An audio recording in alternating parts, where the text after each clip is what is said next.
All experience is mediated by the mechanisms of sense perception, mentation, language, etc., and certainly all art consists of some further mediation of experience. However, mediation takes place by degrees. Some experiences, like taste, smell, sexual pleasure, are less mediated than others, reading a book, looking through a telescope, listening to a record.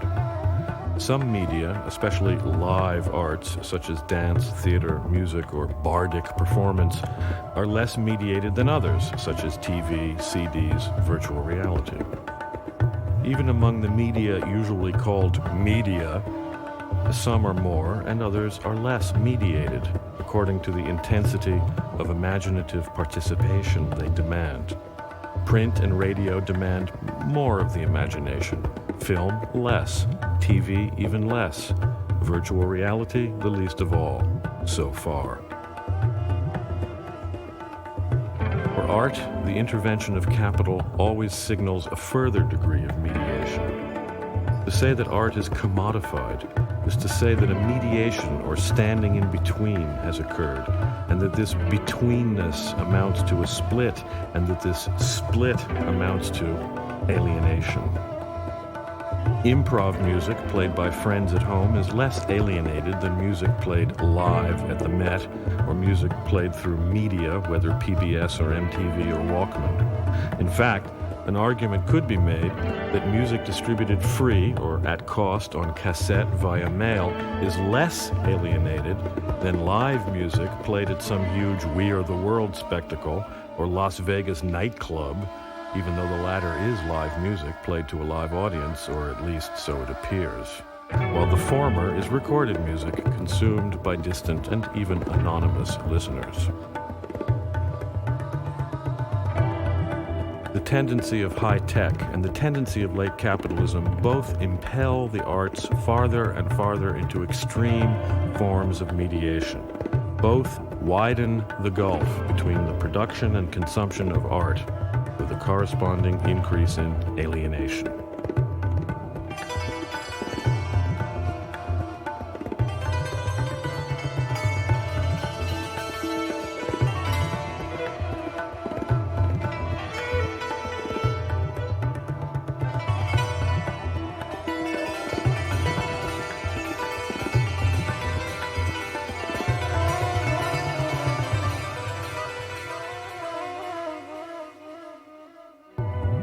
With the disappearance of a mainstream, and therefore of an avant-garde in the arts, it has been noticed that all the more advanced and intense art experiences have been recuperable almost instantly by the media, and thus are rendered into trash, like all other trash in the ghostly world of commodities.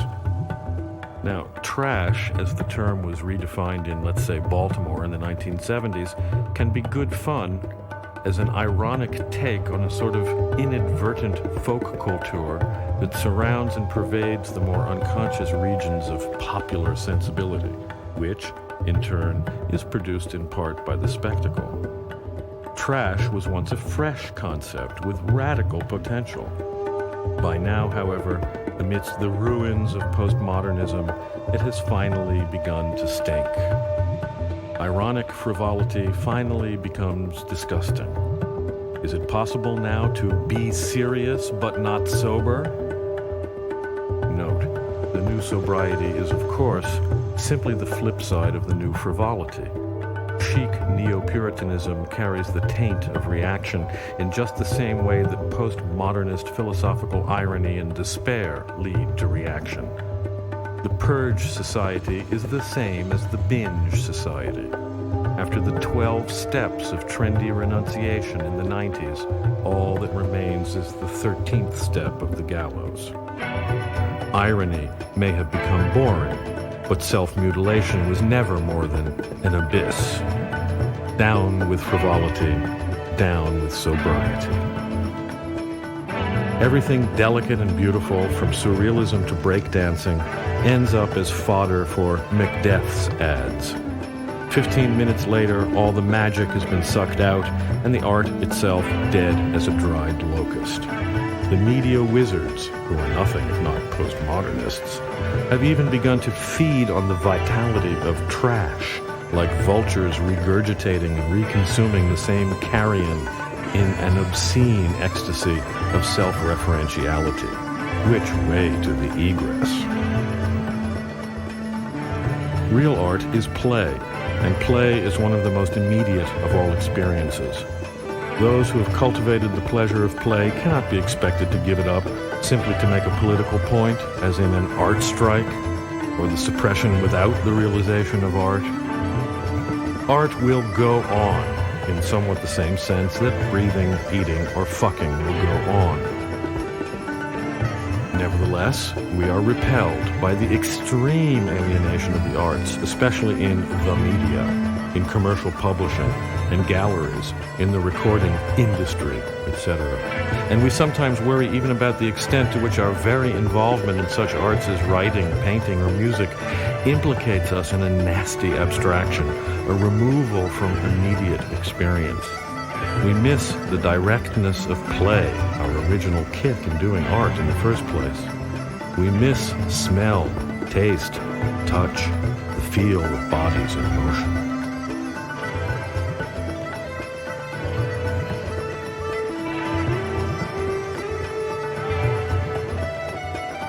Computers, video, radio, printing presses, synthesizers, fax machines, tape recorders, photocopiers. These things make good toys, but terrible addictions. Finally, we realize we cannot reach out and touch someone who is not present in the flesh. These media may be useful to our art, but they must not possess us, nor must they stand between, mediate, or separate us from our animal, animate selves. We want to control our media, not be controlled by them. And we should like to remember a certain psychic martial art which stresses the realization that the body itself is the least mediated of all media.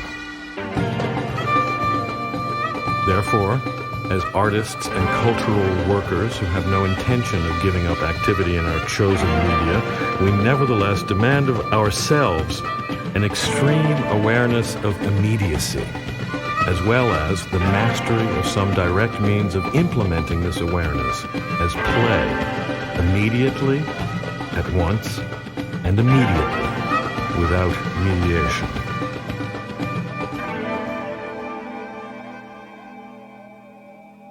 Fully realizing that any art manifesto written today can only stink of the same bitter irony it seeks to oppose, we nevertheless declare, without hesitation, without too much thought, the founding of a movement, Immediatism. We feel free to do so because we intend to practice Immediatism in secret in order to avoid any contamination of mediation. Publicly, we'll continue our work in publishing, radio, printing, music, whatever, but privately we will create something else, something to be shared freely but never consumed passively. Something which can be discussed openly but never understood by the agents of alienation. Something with no commercial potential, yet valuable beyond price. Something occult, yet woven completely into the fabric of our everyday lives. Immediatism is not a movement in the sense of an aesthetic program. It depends on situation, not style or content, message or school. It may take the form of any kind of creative play which can be performed by two or more people, by and for themselves, face to face and together. In this sense, it's like a game, and therefore certain rules may apply. All spectators must also be performers. All expenses are to be shared, and all products which may result from the play are also to be shared, by the participants only. They may keep them or bestow them as gifts, but should not sell them. The best games will make little or no use of obvious forms of mediation, such as photography, recording, printing, but will tend toward immediate techniques involving physical presence, direct communication, and the senses.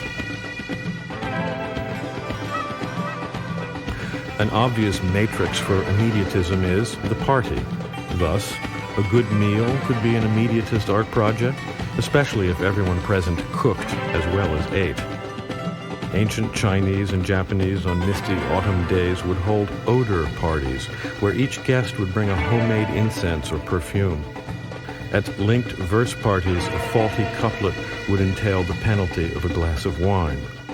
Quilting bees, tableaux vivants, exquisite corpses, rituals of conviviality like Fourier's museum orgy, erotic costumes, poses, and skits. Live music, dance. The past can be ransacked for appropriate forms, and imagination will supply more. The difference between a 19th century quilting bee, for example, and an immediatist quilting bee would lie in our awareness of the practice of immediatism as a response to the sorrows of alienation and the death of art. The male art of the 70s and the zine scene of the 80s were attempts to go beyond the mediation of art as commodity and may be considered ancestors of immediatism. However, they preserved the mediated structures of postal communication and xerography, and thus failed to overcome the isolation of the players, who remained quite literally out of touch. We wish to take the motives and discoveries of these earlier movements to their logical conclusion in an art which banishes all mediation and alienation, at least to the extent that the human condition allows. Moreover, immediatism is not condemned to powerlessness in the world simply because it avoids the publicity of the marketplace. Poetic terrorism and art sabotage are quite logical manifestations of immediatism. Finally, we expect that the practice of immediatism will release within us vast storehouses of forgotten power, which will not only transform our lives through the secret realization of unmediated play, but will also inescapably well up and burst out and permeate the other art we create, the more public and mediated art. And we hope that the two will grow closer and closer and eventually perhaps become one.